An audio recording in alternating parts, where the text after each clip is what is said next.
Hello and welcome to the McTaggart Attack podcast.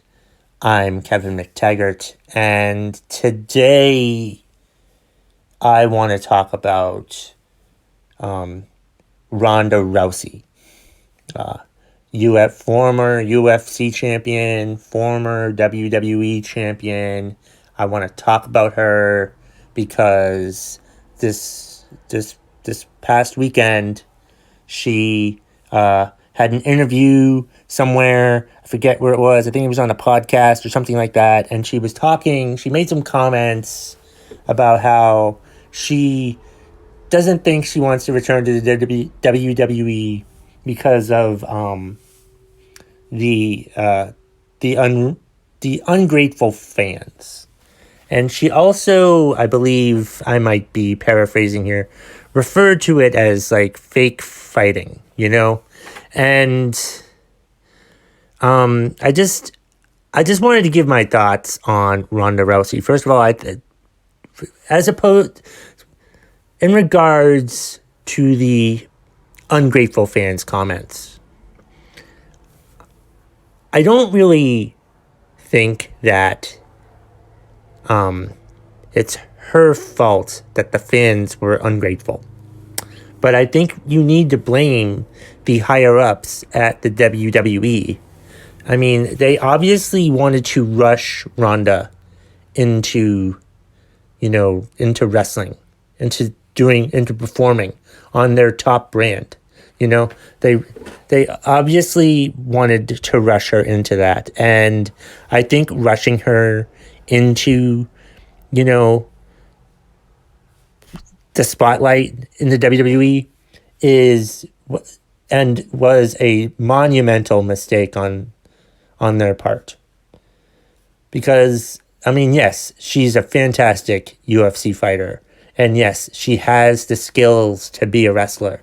And that's great, But in professional wrestling, being a professional wrestling fan my entire 43 years on this earth, or should I say, my 43 years on God's green earth, like a professional wrestler would say. And it's just, being a professional wrestler, I think, from a fan's perspective, yes, you need to have the skills. You need to be able to, wrestle. You need to know how to do it. And she definitely knows the techniques. She knows how to wrestle. She does good in matches and whatnot. But her weakest part of her game was on the microphone. She absolutely sucked on the microphone. And, if they had just taken time with her and showed her how to do promos and helped her do promos, I think the fans would have loved her. But instead, she was horrible on the mic. She couldn't perform. She could perform in the ring. Her actions, her moves were great. She was a great in-the-ring wrestler. But her mic skills absolutely fucking sucked. And I think it's partially her fault. And I think it's definitely part the WWE for not taking the time to make sure that she truly had what it took, and not just rushing her in there and having her first match be at WrestleMania, all that stuff. She was a great wrestler, but she sucked at every fucking thing else. Even when she walked down to the ring, it was horrible. She sprinted down to the ring and she had she was really angry, but she sucks at acting. She just fucking sucks at acting. Honestly, that's what it was. You have to be able to perform in more ways than one if you're going to be a professional wrestler. You need to, like, know the moves, but you also have to, like, know how to put on a show, and she couldn't put on a fucking show to save her life. But that's not her fault. I'm sure if she had enough training to be a professional wrestler, she'd be great at it. But no, the WWE fucked it up. The people in charge of the WWE, Vince McMahon, Triple H, all of them, they fucked it up. They should have had her, like, start at NXT or something like that. Or they should have had her train. And not just train wrestling moves. They needed to train her on promos. Because she absolutely sucked at promos.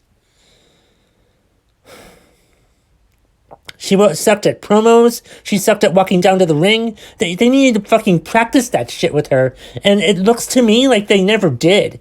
If they did train her on that, and that's what the result was, then fuck it. Never have her on a program again.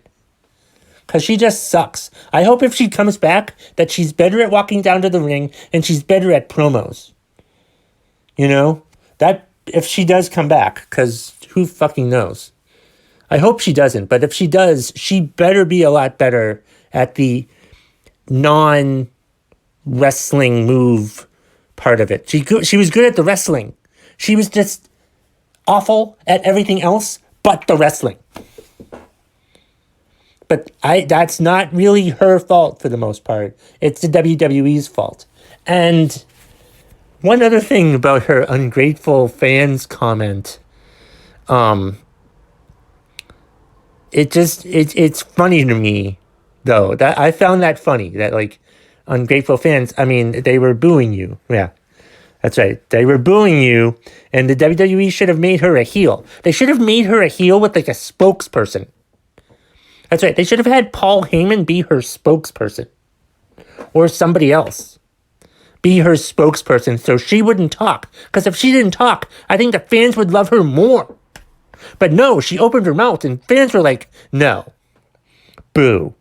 You suck. And she did suck. She absolutely fucking sucked on the microphone. Absolutely sucked.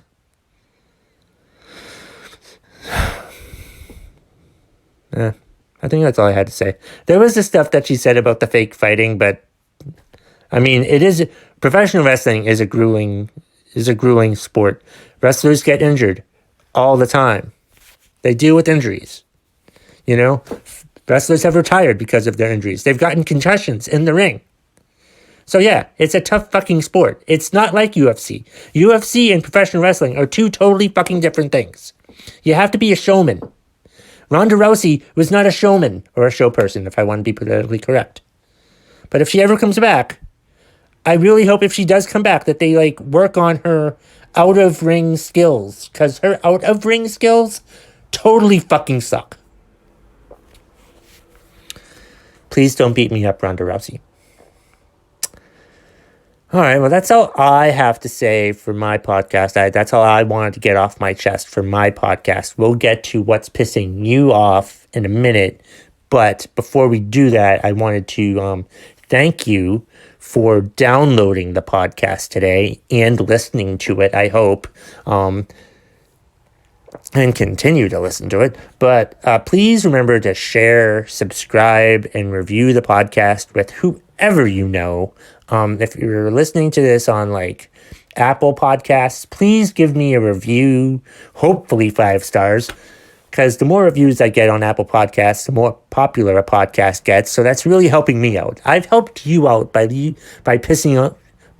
ranting about what's pissing you off. You can help me out. You can help me out by reviewing my podcast positively. And also, if you're listening to this on Podbean, please hit the like button for any episodes that you've listened to. I would appreciate that. Yeah, and if you have a what's pissing you off, you can email me, mctaggartattack@gmail.com. You can find me on Twitter @KevMcT.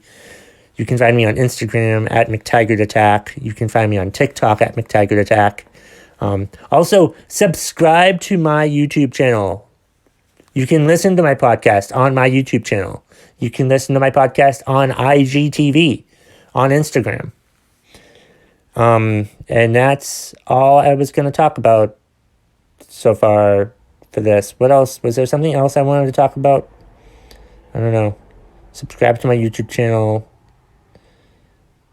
Blah, blah, blah. But what other promotional stuff did I want to talk about? Really shouldn't be having this unprofessional of a talk in my podcast, but who the fuck cares at this point? But yeah, I think that's all I wanted to talk about. Oh, and Facebook. Find me on Facebook. The McTaggart Attack podcast is on Facebook. There's a Facebook page. But yeah, there's several different ways that you can tell me what's pissing you off, and I will rant about it for you. And here is today's What's Pissing You Off right after the music.